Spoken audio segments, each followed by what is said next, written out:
Back to my YouTube channel. जैसा कि हमने पिछले लेक्चर में डिस्कस किया था कि जो जो टाइप्स होते हैं सेट के, उस वेज ऑफ राइटिंग सेट हमने लिख लिए थे। तो इसमें हमने कहा था कि नेक्स्ट में हम सेट ऑपरेशन करेंगे। तो जो सबसे पहली ऑपरेशन होती है सेट्स में, वो यूनियन होती है। तो अगर हमारे पास ए सेट 1 2 3 है और बी सेट कोई 2 3 4 है, तो यूनियन का मतलब क्या होता है कि हम, क्योंकि एमसीक्यूज़ का आपका पेपर होगा तो इसमें हम डायरेक्टली लिखेंगे एमसीक्यूज़ की तरह, तो हम इनको मिला के लिखेंगे। सिमिलरली अगर हमारे पास इंटरसेक्शन होगी तो इंटरसेक्शन में हम क्या करेंगे, जो इनमें एक जैसे होंगे हम वो लिखेंगे। तो अगर हम देखेंगे सेट में तो ये और ये, तो इसमें 2 और 3 एक जैसे हैं, तो ये हमारी इंटरसेक्शन कहलाएगी। फिर आता है हमारे इसके बाद डिफरेंस। डिफरेंस में का मतलब हमें क्या है कि a माइनस बी। अगर यहाँ a माइनस बी तो b माइनस ए भी हो सकता है। a माइनस बी का मतलब क्या है, a में से b के निकालें। अब a में जो b के हैं वो ये भी है, ये भी है, तो यानी सिंपल लफ्ज़ में ये कहेंगे a में से इंटरसेक्शन निकाल लें। जो इंटरसेक्शन निकल जाएगी तो सिर्फ वो 1 बचेगा। अगर हम सिर्फ b माइनस ए करेंगे फिर हमारे पास सिर्फ 4 होगा। कुछ क्या करते हैं कि 1 और 4 दोनों रखते हैं, ये से नहीं करते, जिसमें से माइनस होता है जो उसके बचेंगे वही रखेंगे। तो क्योंकि ए में 1 बचा था तो हमने ये रख लिया, इस केस में हमारे पास बी में 4 बचा, तो इस वजह से हमने इसको ऐसे लिख रहे हैं। इसके बाद हमारे पास टॉपिक आती है कॉम्प्लीमेंट ऑफ अ सेट। तो कॉम्प्लीमेंट हम क्या करते हैं, जैसे हमने डिफरेंस सोचा था तो वही डिफरेंस ही है यहाँ पे। फ़र्क क्या है कि ए कॉम्प्लीमेंट का मतलब है कि यू में से माइनस करें, यानी जिसका भी कॉम्प्लीमेंट होगा वो नंबर या वो सेट यहाँ पे यू में से माइनस होगा। तो इसमें से अगर हम ये ए निकाल लें तो जो बचेंगे वो 4 5 होगा। अगर हम बी भी यहाँ लिख लेते हैं कोई 3 4 5, तो हमारे पास अगर बी कॉम्प्लीमेंट फिर क्या हो जाएगा, u माइनस बी, जो कि एग्जैक्टली क्या होगा 1 और 2। अब हमने ये पढ़ लिया तो अब हम इजीली कर सकते हैं कि हमारे पास डी मॉर्गन्स लॉ क्या होता है, वो बहुत इम्पोर्टेंट है। तो डी मॉर्गन्स लॉ हम ये कहते हैं कि ए यूनियन बी का अगर कॉम्प्लीमेंट लें, यानी यूनियन लेके कॉम्प्लीमेंट लें या पहले अलग अलग कॉम्प्लीमेंट लेके बीच में इंटरसेक्शन करें, तो आंसर आपका सेम रहेगा। मगर इसको ये भी कहते हैं कि अगर हमने इंटरसेक्शन लेके कॉम्प्लीमेंट करना है तो यहाँ पे फिर आपको यूनियन करनी पड़ेगी, तभी आंसर सेम आएगा। तो ये दोनों पार्ट्स होते हैं हमारे डी मॉर्गन्स लॉ के। अब हमारे पास है प्रॉपर्टीज़ ऑफ सेट्स। प्रॉपर्टीज़ में हमारे पास कुछ प्रॉपर्टीज़ यूनियन की तरह हैं, की तरफ से हैं, कुछ हमारी इंटरसेक्शन की तरफ से हैं और कुछ हमारी मिक्स होंगी। तो यूनियन में हमारे पास जो पहली प्रॉपर्टी है, या मैं नाम यहाँ पे ऐसे ही नहीं लिखता, नाम में मिडिल में लिखूँगा, कम्यूटेटिव।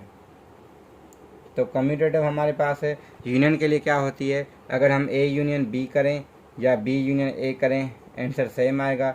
इसको हम कहते हैं कम्यूटेटिव प्रॉपर्टी। आपके लिए सवाल कैसे होगा, तो अगर ये लिखा हुआ है कि ये कौन सी प्रॉपर्टी है तो आप टिक करेंगे या करेंगी कम्यूटेटिव प्रॉपर्टी को। अगर ऐसे लिखा हुआ ये बराबर किसके है जब कम्यूटेटिव प्रॉपर्टी हो, तो ये बराबर इसकी आ जाएगी। तो आप ये दो चीज़ें हैं, तीसरी ये, इनमें से कुछ दे के आपको कुछ और यहाँ से मिसिंग जो करके वो आपसे सवाल पूछ सकते हैं। सिमिलरली फिर इसके बाद आती है एसोसिएटिव।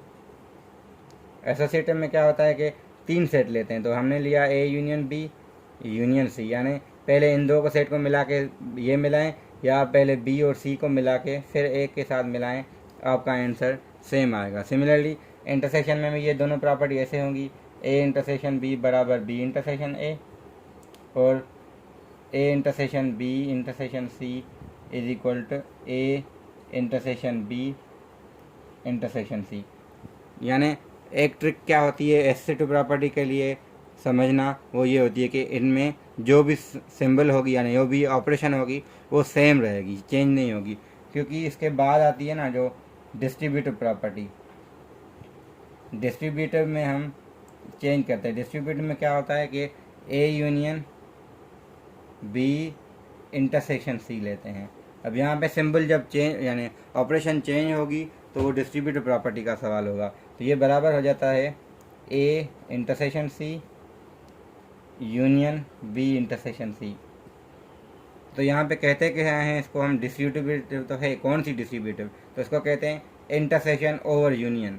सिमिलरली दूसरी होती है A intersection B union C, तो इसको कहेंगे हम A union C intersection A union B union C. तो ये कहलाती है हमारी डिस्ट्रीब्यूटिव प्रॉपर्टी, मगर यूनियन ओवर इंटरसेक्शन। तो इसको कहते हैं यूनियन, इसको कहेंगे इंटरसेक्शन ओवर यूनियन, इसको कहेंगे यूनियन ओवर इंटरसेक्शन। अब मैं लिख ये सिम्बल्स रहा हूँ और नाम ये ले रहा हूँ, इस वजह से ले रहा हूँ नाम क्योंकि जगह नहीं है मेरे पास लिखने के लिए, तो मैं इसको ऐसे कर रहा हूँ कि intersection over union, union over inter. जब ये सिंबल यूज़ होती है तो हम वर्ड यूनियन और इंटरसेक्शन ही लेते हैं, तो इस वजह से मैं ये सिंबल्स लिख रहा हूँ। तो ये प्रॉपर्टीज़ होती है हमारी सेट्स की, यानी जब 2 सेट हों तो ये प्रॉपर्टी, 3 सेट के लिए ये प्रॉपर्टीज़ हैं।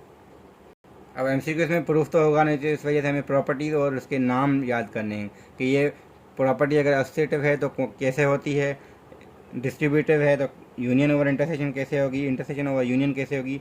तो ये जब इतने सवाल आप करते रहेंगे, इनके लिए कोई एग्जांपल करें तो आपको ज़्यादा क्लियर हो जाएगा। तो एग्जांपल आप कोई इशू हो तो मुझसे पूछ सकते हैं, एग्जांपल के लिए मैं कोई लिंक या व्हाट्सएप पे भेज सकता हूँ, तो वरना आप गूगल से सर्च करेंगे तो, क्योंकि 6-7 की क्लास में आपको ये बहुत सारे मिल जाएंगे। अच्छा, एक वर्ड रह गया था हमारा, क्योंकि हमने डिस्कस किया हुआ नहीं है, कार्डिनलिटी।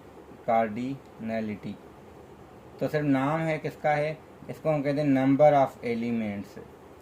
किसी सेट में जितने एलिमेंट्स होते हैं तो उसको हम कहते हैं ये कार्डिनलिटी है इसकी। अगर 5 नंबर तो इसकी कार्डिनलिटी 5 हो जाएगी। तो इसमें हमारे सेट्स का ये सेक्शन पूरा हो जाएगा। तो नेक्स्ट में हम देखेंगे अगर एक्सपोनेंट को हम डिस्कस करते हैं, क्योंकि एक्सपोनेंट बड़े काम के हैं, तो एक्सपोनेंट का हम पूरा टॉपिक एक ही में कोशिश करेंगे कवर हो जाए।